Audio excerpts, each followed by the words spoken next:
ভূমিকম্প, এটা আল্লাহ তাআলার পক্ষ থেকে আমাদের একটা সিঙ্কেল নির্দেশনা, যে যাতে আমরা পাপ থেকে সরে আসি, আল্লাহ তাআলার ইবাদতের মধ্যে মশগুল থাকি। পাপ করলে আল্লাহ তাআলা রাগান্বিত হয় না, কিন্তু পাপ করার পরে যখন আল্লাহ তাআলার কাছে ক্ষমা প্রার্থনা করে না, তখন আল্লাহ তাআলা রাগান্বিত হয়ে যায়। মহান রব্বুল আলামিনের তার কালামুল্লাহ শরীফের মধ্যে একটা আয়াত আছে, ওয়াত্তাকু ইয়াওমান লা তাজজি নাফসুন আন নাফসিন শাইআ ওয়ালা ইউকবালু মিনহা শাফাআতুন ওয়ালা ইউখাযু মিনহা আদলুন ওয়ালা হুম ইনসারুন। অর্থাৎ যখন মানুষের বিপদ আসবে কিয়ামতের সময়, নাফসুন নাফস, কেউ কারোর জন্য না, তবে বিপদের সময় যখন মানুষ বেশি পাপ করে ফেলে, তখন আল্লাহ তাআলা বিপদ দেয়। ভূমিকম্প, বড় বড় দুর্যোগ, এই মাটির বিপদ, আকাশের বিপদ, আগুনের বিপদ, বিভিন্ন ধরনের বিপদ দিয়ে আল্লাহ তাআলা বান্দাকে স্মরণ করে দেয়, ও বান্দা তোমরা আমাকে ডাকো, আমি তোমাদের গুনাহ কি করে দিব?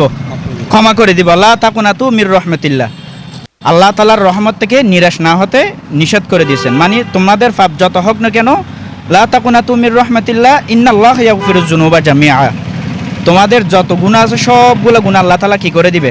ক্ষমা করে দিবে।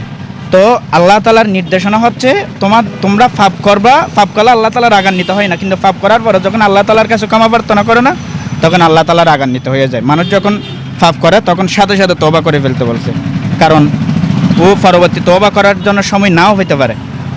তো এটা হচ্ছে যে ভূমিকম্প, এটা আল্লাহ তাআলার পক্ষ থেকে আমাদের একটা সিঙ্কেল নির্দেশনা, যে যাতে আমরা পাপ থেকে সরে আসি, আল্লাহ তাআলার ইবাদতের মধ্যে মশগুল থাকি। ইয়াম হাকুল্লাহুর রিবা ওয়া ইউরবিস সাদাকাত, সূরা বাকারার মধ্যে আছে আল্লাহ তাআলা সুদকে কি করে দিয়েছেন? খুদ নিচ্ছিন্ন করে দিয়েছেন। ইয়াম হাকুল্লাহুর রিবা ওয়া ইউরবিস সাদাকাত, এবং সদকাকে আল্লাহ তাআলা কি করে দিয়েছেন? বৃদ্ধি করে দিয়েছেন। সুদ যে সুদ খাবে, যে সুদ দিবে, এটা হচ্ছে মানে সরাসরি আল্লাহ এবং আল্লাহ রসুলের সাথে যুদ্ধ ঘোষণা করা। আল্লাহ তাআলার নির্দেশনা হচ্ছে যে সুদ থেকে দূরে থাকা এবং মানুষকে সহযোগিতা করা। আল্লাহ তাআলা সদকাকে বেশি বৃদ্ধি করে দেন। সূরা বাকারার মধ্যে আরেকটা আয়াত আছে, ওয়া ইউ কানা যু উসরাতিন ফানাজিরাতুন ইলা মাইসারা ওয়া আন তাসাদদাকু খায়রুল লাকুম ইন কুনতুম তা'লামুন। অর্থাৎ আল্লাহ তাআলা মানে সচ্ছল, যারা সচ্ছল ব্যক্তি আছে আর যারা অসচ্ছল ব্যক্তি আছে, অসচ্ছল দরিদ্র ব্যক্তিদের আল্লাহ তাআলা ঋণ দিতে বলছে, যাতে সুদ থেকে মানুষ কি থাকে? দূরে থাকে, বাঁচে থাকে। দরিদ্র ব্যক্তিকে আল্লাহ তাআলা ঋণ দিতে বলছেন, এবং ও যদি ঋণ পরিশোধ করার সময় না থাকে বা ওর দরিদ্রতা যদি থেকে যায়, তাহলে ঋণ পরিশোধ করার জন্য ওকে আল্লাহ তাআলা আবার কি দিতে বলছে? সময় দিতে বলছে। এই জাতীয় ব্যক্তিকে আল্লাহ তাআলা কাল কিয়ামতের মাঠে, হাশরের মাঠের মধ্যে ওকে আরশে আজিমের নিচে ছায়া দিয়ে বলছে। 7 প্রকারের মধ্যে এক প্রকার হচ্ছে ঋণ পরিশোধ, যে ঋণ দিবে এবং ঋণ পরিশোধ করার জন্য সময় দিবে, তার সাথে নম্র ব্যবহার করবে, তাকে নাকি আল্লাহ তাআলা কাল কিয়ামতে হাশরের মাঠে 7 শ্রেণীর ব্যক্তির মধ্যে একজন, তাকে ছায়া দিবে। আর আমাদের বেশি বেশি করে আল্লাহ তাআলার তওবা করে 5 ওয়াক্ত নামাজের মধ্যে মশগুল থাকতে হবে, কারণ কোরআন শরীফের মধ্যে 82 বার এসেছে শুধু নামাজের কথা। আল্লাহ তাআলা আলিফ লাম মিম যালিকাল কিতাবুল লা রাইবা ফীহি হুদাল লিল মুত্তাকিন, কোরআন শরীফের শুরুর মধ্যে প্রথমে সূরা ফাতিহা, এরপরে সূরা বাকারা। সূরা বাকারার মধ্যে সূচির মধ্যে বলতেছে তিনি কি এই কোরআনের মধ্যে কোনো কি নাই, ভুল নাই, কোনো ত্রুটি নাই।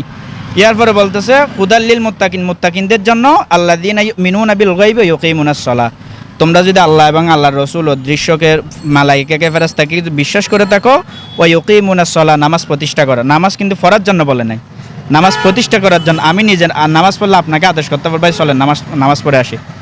তো আমাদের বেশি বেশি করে নামাজ আদায় করতে হবে, সুদ থেকে দূরে থাকতে হবে, তওবা করতে হবে, এবং এক কথায় উত্তর হচ্ছে যে আল্লাহ এবং আল্লাহর রসুলের পথ অনুযায়ী আমাদের অনুসরণ করতে হবে, খারাপ কাজ থেকে দূরে থাকতে হবে, ভালো কাজের মধ্যে বেশি বেশি করে অংশীদার থাকতে হবে, বেশি বেশি সদকা করতে হবে। আর সদকাতু তারাদ্দুল বালা, সদকা মানুষকে মৃত্যু থেকে বাঁচিয়ে দেয়, আল্লাহ তাআলার মৃত্যু থেকে বাঁচিয়ে দেয়। হযরত দাউদ আলাইহিস সালাতু ওয়াস সালামের জামানায় ওই সময় মালাকুল মাউতের সাথে হযরত দাউদের একটা বন্ধুত্ব ছিল। তো মালাকুল মাউত এসে বলতেছে যে মানে আপনার পাশে যিনি বসে আছেন ওনাকে এই মুহূর্তে আমি নিয়ে যাব, কারণ আল্লাহ তাআলার ওয়াদা চলে আসছে। তো প্রতি মুহূর্তে মজলিস শেষ হওয়ার পরে যখন মানুষটি চলে গেছে, একজন ভিক্ষুক এসে বলতেছে যে মানে আল্লাহর রাস্তা আমাকে কিছু দেন। ওনার পকেটে যা উঠছে তা দিয়ে দিছে। তো আল্লাহ তাআলার আরশে আজিম থেকে কুদরতের ডাক আসছে যে খবরদার ওনার কি করো না, ওনাকে আর কি করো না, তুমি জান কবজ করো না। এ কথা বলার পরে পরের দিন যখন মালাকুল মউত আবারও হযরত দাউদ আলাইহিস সালামের সাথে দেখা করতে আসছে, তখন বলতেছে যে মানে তুমি তো বলছো আমার বন্ধু উনি চলে যাওনি কেন? হয়তো এটা তো আমারও প্রশ্ন। আল্লাহ নিজে ডাক দিয়েছে দে, কারণ যে ভিক্ষুক একটা ভিক্ষা দিয়েছে দে, মানে ও ভিক্ষুকটা দোয়া করছে দে আল্লাহ তোমার ওমর অর্থাৎ হায়াতের মধ্যে বরকত দান করুক, সুবহানাল্লাহ। তো ওই ভিক্ষুকটা ওই দোয়া করার কারণে অথচ ওনার মালাকুল মউত চলে আসে ওনার জান নেওয়ার জন্য, কিন্তু আল্লাহ তাআলার মানা করে দিয়েছেন সৎকা করার কারণে। সৎকার অনেক অনেক উপকারিতা আছে। মুসলিম বিশ্বের জাতির জন্য দোয়া থাকবে, একে অপরের জন্য দোয়া করতে হবে, এটা প্রত্যেকের জন্য দোয়া করতে হবে ইনশাআল্লাহ। ওয়াখির দাওয়ানা।